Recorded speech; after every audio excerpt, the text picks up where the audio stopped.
این مرد می‌خواهد آوان بازنشستگیش را به کمک درماندگان ببخشد. نومان حسنوف مهندس است و زمان سرداری راه آهن خوجند بود.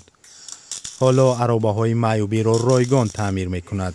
من به خود گفتم که عمری باقی چقدر خداوند عمر داده باشد به احسانکاری مشغول می‌شوم.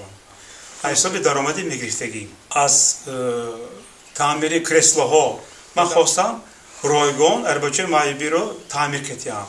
نومان حسنوف در تلویزیون‌های محلی برای آگاهی نیازمندان کار خود را ترغیب کرد. انور اسلاموف بیش از 30 سال تاکسی می‌راند. 3 سال پیش سکته مغزی شد. اقربایش میگویند روزهای اولی بیماریش عربه نداشت و از کهنه فروشان ناحیه سپیتامین این عربه را خریدند.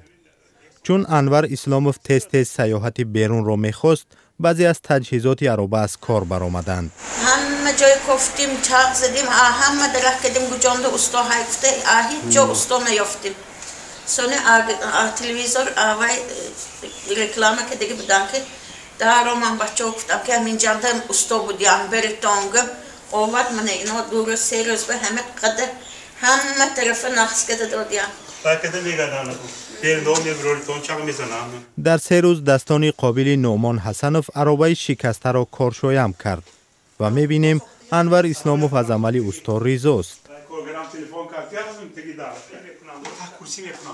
با گفته نومان حسنوف حالا هفته تا 3 و بعضاً 4 عربه معیوبی را تعمیر می‌کند و گاه هم برای نیازمندان ساخته‌های خود را معرفی می‌کند که دسترس و ارزانند. فرمایشگران می توانند تجهیزاتش را بیارند و عربه تیار بگیرند.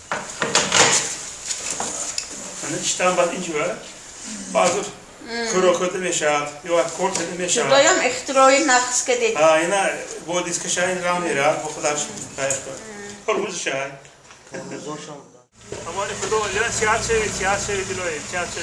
هر نیازمند را همین طور تا ماشین گسیل می کند و تقاضایش فقط یک کف دعاست که به شفاعت آن باور دارد.